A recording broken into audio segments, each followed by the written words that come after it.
आज के इस खबरों के कार्यक्रम में दो खबरें हैं, दोनों ही ग्रामीण अंचल से जुड़ी हुई खबरें हैं और दोनों ही खबरों के केंद्र में दो अलग अलग प्रकार के जानवरों का आतंक है। ये जो आतंक की शुरुआत, जो ये पहली खबर की शुरुआत होती है, वो खबर की शुरुआत होती है नाथद्वारा के पास उलपुरा गांव से। बताया जा रहा है कि आज उलपुरा नदी वाला उस गांव में सुबह सुबह एक पैंथर आ गया। राय सिंह जी के बाड़े में वो पैंथर देखा गया और उस पर सबसे पहली नज़र पड़ी हिम्मत सिंह जी की। हिम्मत सिंह जी ने हिम्मत दिखाते हुए तत्काल प्रभाव से सभी ग्रामीणों को सूचित किया। सभी लोग वहाँ पर आ गए और उन सभी ने वहाँ पर बड़ी ही सजगता और सावधानी के साथ और बड़ी ही साहस के साथ ये पुरजोर एक व्यवस्था कर ली कि उस पैंथर वहाँ से, उस बाड़े से बाहर निकलकर भाग ना पाए। और इस व्यवस्था को करने के साथ साथ ग्रामीणों ने तुरंत प्रभाव से पुलिस और वन विभाग की टीम को भी सूचित कर दिया। ये लोग भी वहाँ पर आ गए और फिर वहाँ पर ग्रामीणों की सहायता से, ग्रामवासियों की मदद से उस पैंथर का रेस्क्यू किया गया। ये खबर उलपुरा नदी वाला गांव की है, मगर इस खबर के साथ साथ इस बात पर भी थोड़ी सी ध्यान देना चाहिए, थोड़ी सी चर्चा होनी चाहिए कि क्योंकि कुछ दिन पहले हमने खबर देखी थी खटामला गांव में इसी प्रकार से रिहायशी एरिया में पैंथर आ गया था। उससे पूर्व हम कुंभलगढ़ क्षेत्र की काफ़ी खबरें देखते हैं। अभी इन दिनों जयपुर की भी एक खबर चल रही है जहाँ बिल्कुल आवासीय क्षेत्र में पैंथर आ गया और एक बड़ी एक दुर्घटना वहाँ घटित हुई, काफ़ी लोगों को उसने जख्मी किया।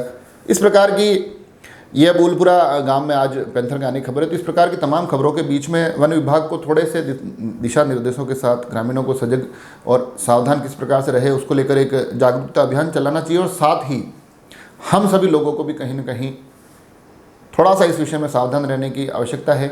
इन चीज़ों को तत्काल प्रभाव से अगर ऐसा कभी हम आसपास देखते हैं तो वन विभाग को सूचित करके इसको रेस्क्यू करने की आवश्यकता है, जैसा कि आज उलपुरा नदी वाला गाँव के ग्रामीणों ने सजगता दिखाते हुए किया। अब चलते हैं यहाँ से अगली खबर की तरफ। अगली खबर आती है नमाणा से।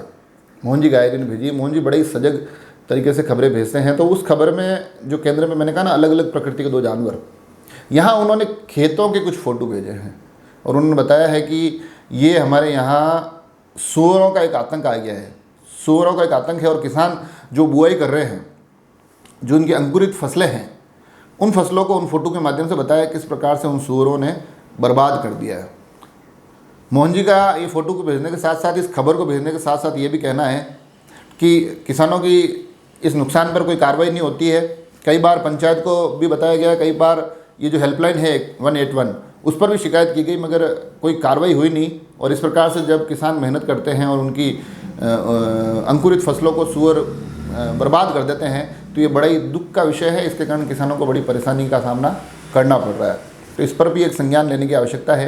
ये दोनों ही खबरें अति महत्वपूर्ण हैं, ग्रामीण क्षेत्र की है, तो थोड़ा सा विशेष ध्यान देने की आवश्यकता है। अगर आपके आसपास भी ऐसी कोई खबर आप देखते हैं, ऐसी कोई विषय है जो आप हमारे साथ साझा करना चाहते हैं और चाहते हैं कि हम उस विषय को हमारे इस चैनल के माध्यम से अन्य दर्शकों तक पहुँचाएँ, जिम्मेदारों तक पहुँचाएँ, तो आप हमें नीचे दिए हुए नंबर पर अपनी खबरें भेज सकते हैं।